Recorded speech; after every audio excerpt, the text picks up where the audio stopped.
Retrouvez le flash d'information spécial Israël, présenté par Laura Sahin. Bonjour à tous et bienvenue dans votre rendez-vous d'information sur Radio JM. Nous sommes le mercredi 22 novembre et voici les titres de cette édition spéciale consacrée à la situation en Israël. Nous savons ce matin en quoi va consister l'accord entre Israël et le Hamas concernant la libération d'une partie des otages enlevés le 7 octobre. 50 femmes et enfants vont être libérés côté israélien. Le Hamas va obtenir en échange la libération de 150 terroristes, en majorité des femmes et des enfants, un cessez-le-feu de 4 jours, plus de camions d'essence et aucun vol de l'aviation israélienne pendant 6 heures au-dessus du nord de la bande de Gaza. Benjamin Netanyahou a également affirmé que selon l'accord, la Croix-Rouge sera autorisée par le Hamas à rendre visite à tous les otages. La libération des otages devrait se faire au fur et à mesure, une dizaine par jour, à partir de demain. L'aviation israélienne a bombardé des infrastructures terroristes et les quartiers généraux opérationnels de l'organisation terroriste du Hezbollah au Liban. Tsahal a répondu aux tirs effectués en direction du territoire de l'État d'Israël au cours de la journée d'hier. La tension à la frontière nord s'accentue de jour en jour. Le groupe paramilitaire Wagner, à la demande des autorités russes, se prépare à livrer un système de défense anti-aérien au Hezbollah ou à l'Iran. En échange, l'Iran pourrait livrer des missiles balistiques pour la Russie, missiles qui serviraient à frapper l'Ukraine. C'est la Maison-Blanche qui divulgue ces informations ce matin.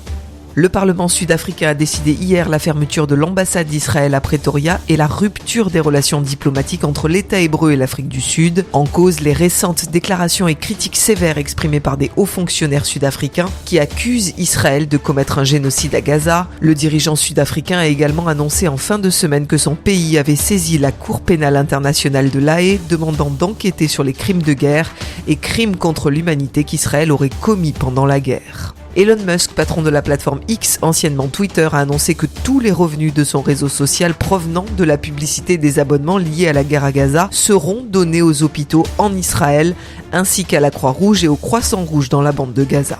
Une cinquantaine de sénateurs issus de tous bords politiques se sont rendus hier à la projection du film montrant les massacres du Hamas le 7 octobre, et ce, une semaine après la première projection à l'Assemblée nationale. Un acte ignoble et lâche, c'est par ces mots que le préfet du Finistère condamne la dégradation de la stèle érigée à la mémoire de Simone Veil à Lesneven. Cette stèle a été décelée et brisée en deux vraisemblablement durant le week-end. La maire de la ville, Claudie Balcon, parle d'actes antisémites évidents. Elle raconte que la photo de Simone Veil qui se trouvait sur un support en pierre a été arrachée avant d'être cassée en deux. C'est clairement l'image de Simone Veil qui était visée. Fin de citation. L'année n'est pas encore terminée et les actes antisémites ont déjà triplé en France par rapport à 2022, environ 1700 au total. Un homme de 62 ans a été condamné à 18 mois de prison ferme pour avoir réalisé plusieurs tags antisémites à Strasbourg, une décision exemplaire par sa lourdeur et qui sanctionne des messages de haine, a affirmé l'avocat de la défense. La LICRA, SOS Racisme et le CRIF étaient également partie civile dans ce dossier. Je profite de ce journal pour souhaiter un bon anniversaire à mon père qui fête aujourd'hui ses 71 ans. Je vous retrouve tout à l'heure à 13h avec l'invité de la rédaction. Aujourd'hui, je reçois Sylvain Di Giovanni, conseiller départemental, qui viendra nous parler du prix Alfred Nakache, organisé demain après-midi au Cercle des nageurs de Marseille par le Fonds social juif unifié, en partenariat avec le département des Bouches-du-Rhône. À tout à l'heure à 13h sur le 90.5.